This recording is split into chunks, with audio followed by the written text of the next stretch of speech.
Esta semana recibimos de nuevo al profesor Dardo Ramírez Bracci porque bueno, nos estamos acercando y hay actividades que se van organizando en función de un tema que es central para nosotros y que tiene que ver con el bicentenario de la Constitución de la provincia de Corrientes, que está próximo a celebrarse. Doctor, gracias por estar acá. Buenas tardes, gracias Eduardo. Bueno, nosotros hablamos hace un tiempo largo de este tema, digamos, y planteábamos, bueno, qué iba a hacer, si estaba como ahí dando vueltas esa idea, ¿no? Ese proyecto avanzó. ¿Qué va a pasar con la Constitución y cómo la vamos a recordar, digamos, ¿no? En este bicentenario? Los aniversarios sirven como disparadores para recordar e instalar el tema. Y en esta oportunidad creo que la cuestión de los 200 años es un ejemplo paradigmático. Desde el año pasado la Junta de Historia de la provincia trató de encontrar algunos caminos para instalar el tema. Nos ha costado mucho. Y a partir de este año se hizo un acercamiento con el gobierno provincial mostrándole la importancia que esto tiene para que el recuerdo de los correntinos esté presente y no pase desapercibido. Y a mediados de año se configuró una comisión compuesta por miembros de la Junta y ministros del Poder Ejecutivo para llevar adelante esta acción. Y bueno, la estamos llevando adelante, aún más, teniendo en cuenta las limitaciones que genera la cuestión de la pandemia. Recién ahora estamos llevando una construcción sobre la idea rectora con mayor fuerza. Sobre todo, haciendo publicaciones, estamos tratando de publicar algunas difusiones, sobre todo, y también actividades de conferencia, de jornadas, que comenzamos a hacerlas en el interior también. El viernes pasado estuvimos en Santo Tomé. Próximamente van, creo que, a Mercedes y así sigue, ¿no? Así es, tenemos en vista Mercedes y posiblemente también Saladas. Ahora, es difícil que uno quiera lo que no conoce, ¿no? Y muchas cosas, con la historia pasa un poco eso, ¿no? Si está escondida ahí, es difícil que la gente pueda asumir. Usted me dijo alguna vez que, porque hay como un sentido común dando vueltas de que en el 1821 Corrientes fue como la primera provincia que se organizó institucionalmente. Eso técnicamente no es así. Y usted me dijo lo siguiente: no es la primera, pero es la mejor constitución del país. ¿Nos puede explicar un poco eso? Sí. No fue la primera porque a partir de 1820, cuando se balcaniza todas las provincias del Río de la Plata, las diversas provincias comienzan por sí mismas a tener su propia constitución. Antes de la de Corrientes en 1821 estuvo la del 19 de Santa Fe, la de Córdoba y la de Tucumán.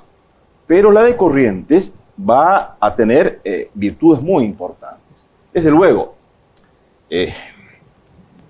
una constitución que tiene que ir perfeccionándose, y así fue, porque esta constitución de 1821, en 1824, nuevamente se la va a reformar.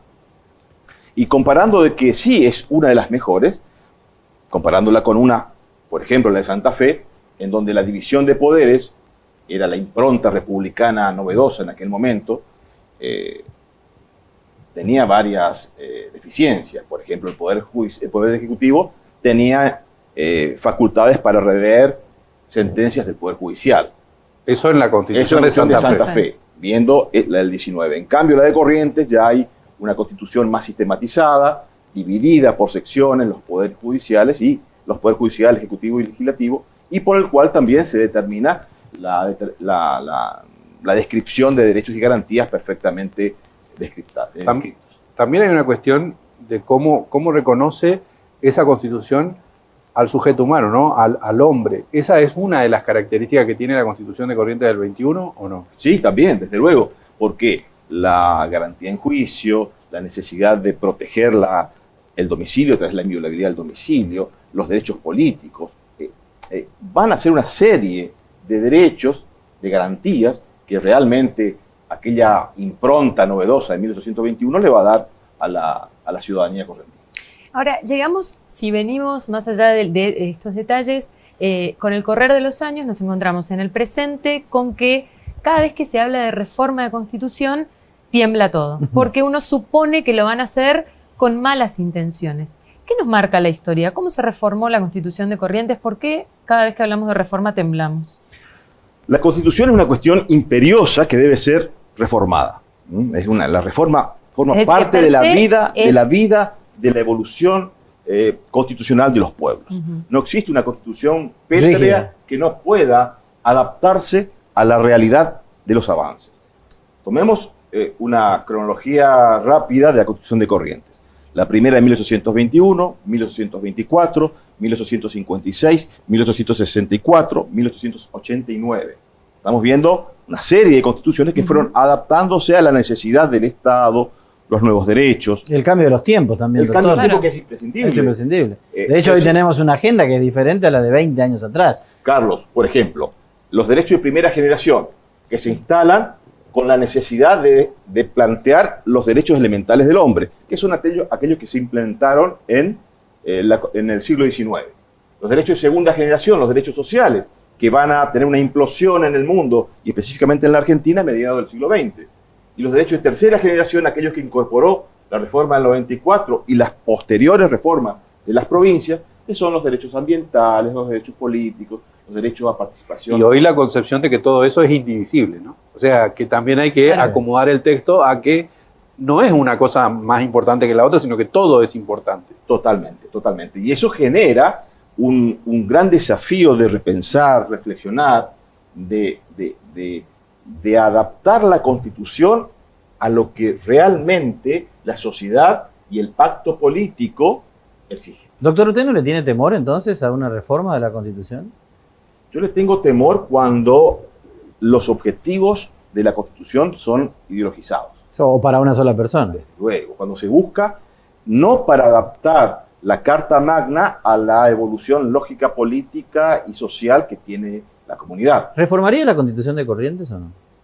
No, ahora no. Ahora no, como tampoco reformaría la Constitución Nacional. Creo que la reforma de 1994, una reforma importantísima por los cambios que generó. Fue una de las reformas, conjuntamente con la reforma de 1860, que incorpora la provincia de Buenos Aires al cuerpo de la República Argentina. La reforma del 94 fue la que más transformaciones generó ¿Y cómo evalúa la reforma de la Constitución de Corrientes, la última, la del 2008? 2007. 2007. Sí. Yo creo que fue una reforma también necesaria, porque a partir de la reforma del 94, las provincias fueron readaptando una serie de principios y cuestiones lineales que fue marcando la Constitución Nacional. Y las reformas posteriores del 94 por parte de la provincia de Corrientes fueron como amoldándose a eso. Ahora, se puede tomar una reforma que fue muy importante desde el punto de vista electoral en la provincia de Corrientes, que es la reforma del 93, digamos, cuando se cambia el sistema, rompe el sistema electoral, se pasa del indirecto al directo, se borran las secciones electorales, etc. El colegio electoral cae. Pero sin embargo, hay gente que, en ese momento, porque los colegios electorales en Corrientes fueron un fracaso en varias oportunidades. Un bochorno, ¿no? Exactamente. Pero hay gente hoy que marca que la necesidad de la vuelta del colegio electoral, sobre todo para la elección nacional, sí, ¿no? Para la elección del presidente. ¿Está de acuerdo? Yo sí estoy de acuerdo. Entonces hay que reformar ahí, la Constitución hay que reformar para eso.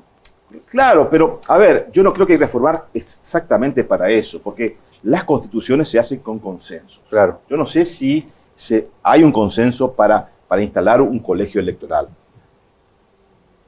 Veo la virtud del colegio electoral en la construcción alberdiana que puso en el 53, que lo evolucionó en el tiempo e hizo que de esa manera, con la elección indirecta, el colegio electoral sea un respaldo para las provincias, y en la unión de provincias y en los pactos de provincias, éstas podían manejar las candidaturas. ¿Qué pasó en el 94 cuando se dinamitó el colegio electoral?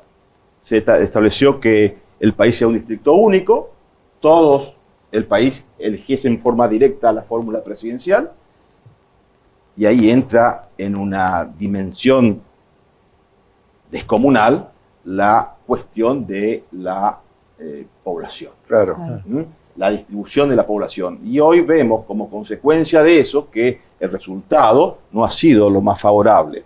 Hoy por hoy, el pulso electoral a nivel nacional no lo establece ninguna provincia, sino Un municipio de la provincia de Claro. Buenos Aires. Y por lo tanto después Correcto. todas las políticas derivadas de eso, ¿no? por supuesto, se adapta todo a la obtención de votos para esa... Y entonces, Y entonces es necesario buscar una alternativa. Pongo un ejemplo, no puedo apartarme de la historia, ¿no? Aquellos que inventaron esto, que fueron los Estados Unidos de Norteamérica, siguen teniendo el sistema indirecto.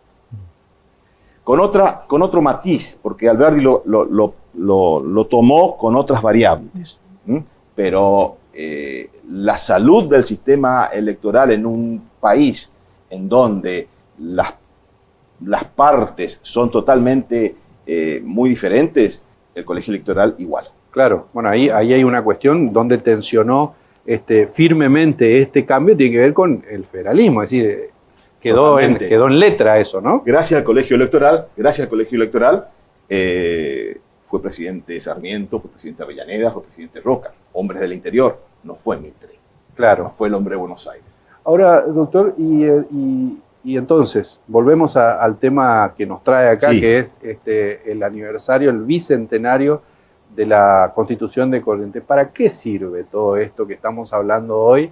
Y ponerlo en el contexto del 2021 post-pandemia en la provincia de Corrientes. Sirve para recordar que los correntinos hemos construido con mucho esfuerzo y mucha dedicación la historia política de la Argentina. Fueron muy pocas provincias que a partir de ese año 1820 decidieron organizarse y de ahí en más forjar una fortísima idea y un fortísimo esfuerzo para construir el Estado Nacional. ¿Por qué? Las provincias organizadas a partir de esa manera, con una constitución y con una ley, llevaba adelante otra premisa, que no solamente era tener la constitución, sino cumplirla. Claro. Claro.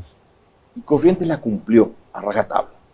A rajatabla cuando en otras provincias tenían constitución y los caudillejos llevaban adelante los personalismos en nombre de la constitución, en Corrientes no pasó eso. Y significó desarrollo en su momento. Desde luego, terminamos con Pujol, con un gobernador progresista que realmente fue punta de lanza en toda la transformación. Recorrimos el camino inverso, ¿no?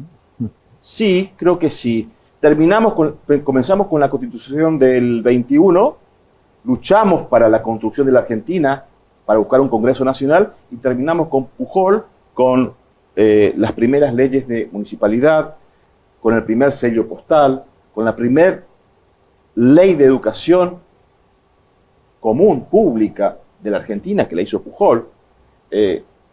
Una transformación increíble, no solamente económica, sino también Claro. madurez política institucional. Ahora, y la última, usted mencionaba que para generar cambios profundos se necesitan consenso, ¿no? Entonces me pongo en el abogado del diablo y digo, la provincia de Buenos Aires o la ciudad de Buenos Aires, ¿cómo hacemos para convencerlo de que en todo caso el país es más que eso y que hay que volver a un esquema un poco más equilibrado, más justo, ¿no? Sí, el país está viviendo hace bastante tiempo, hace décadas, una crisis de